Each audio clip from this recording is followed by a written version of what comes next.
We continue our working day, and now I give the floor to Presidential Administration spokesman on ATO-related issues, Colonel Andriy Lysenko.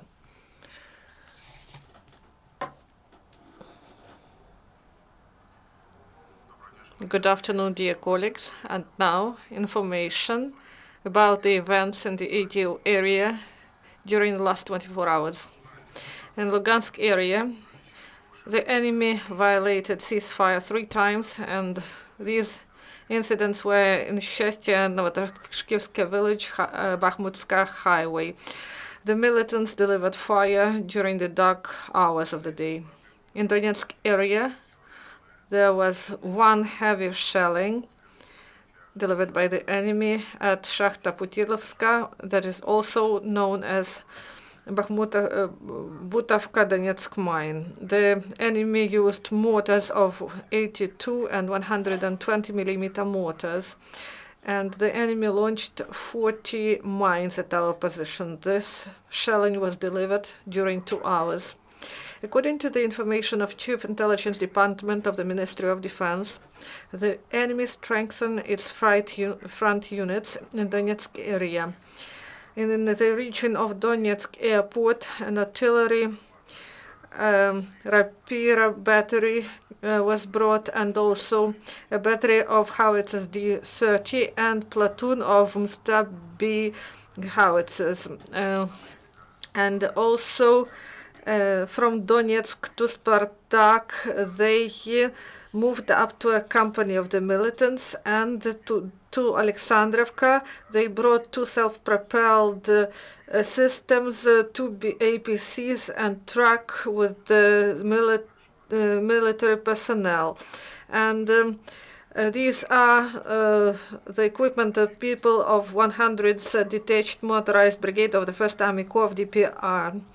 And also to Isinovata, a truck came with 2 trucks came with the military personnel from the 11th Detached Motorized Regiment of the 1st Army Corps of DPR, and they planned the rotation of the militants. And in Mariupol area was the biggest number of shelling, and there were 10 heavy mortar shellings. The militants launched about 130 mines to our positions, and also enemy snipers were active. The main hot areas are Krasnogorovka, Mariinka, and suburbs of occupied Dokuchaevsk and Shirokino.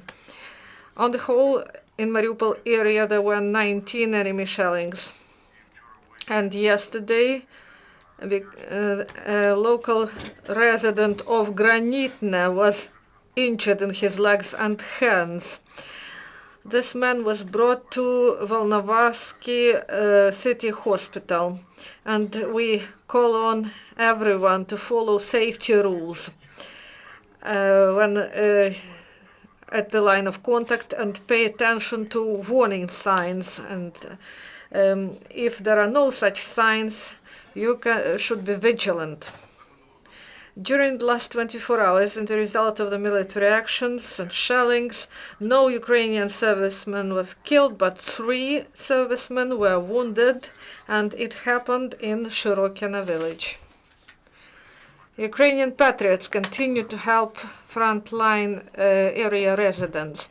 Activists and volunteers from Rivnenshina brought fridges and food and necessary goods to the low-income families.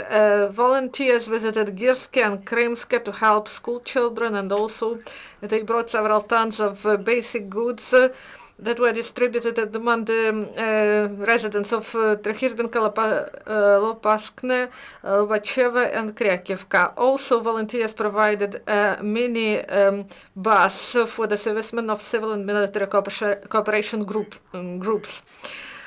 Units of armed forces of Ukraine continue intensive training. Servicemen of Sumsky Battalion of the National Guard of Ukraine took part in large-scale training in counteracting subversive groups of imaginary enemy. In Lvivshina, in the National Training Center of the National Guard, the students underwent demolition techniques training. 27 National Guardsmen were trained in handling explosive substances, and also they carried out some demolition technique lessons. At the same time, National Guards from Lutsk took a part in anti-terroristic training. Also, they had training at the railway station. According to the legend, it was captured by terrorists who put bomb next to the building of the railway station, asking for the current money. After blocking and talks, power phase was over and terrorists were neutralized.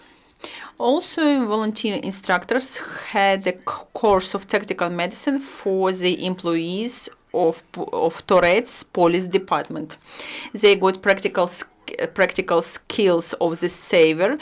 They got skills of the giving first aid to the injured people. They learned how to take people out the combat field and how to give medical aid to themselves and their friends. And in Lviv region, there is a training of army intelligence service. They showed the skills already of the attack with the elements of advanced fighting. Special attention was devoted to the experience of ATO and transfer of Ukraine troops to the standards of NATO countries. Fighters were using the element of training program Combat Army System. That is a basic platform to train intelligence, paratroopers, and militaries. With sometimes the system will be added and integrated to all troops of armed forces of Ukraine. Also, Litva, Poland's Ukraine Brigade is developed. They had common training together with Fire Brigade in Lublin. Together they made a task on saving the blocked people and localize the fire. In 15 kilometers from Granitne, on the way to Starognativka, police found mine roped with TNT and fuse.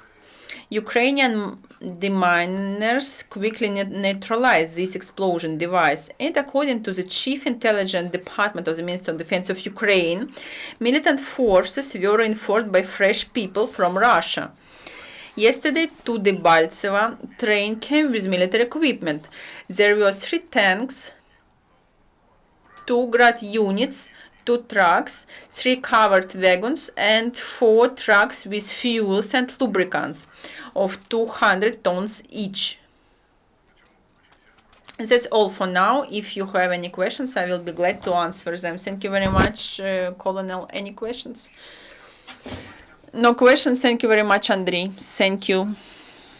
And our next and last press conference for today will be at 2 p.m.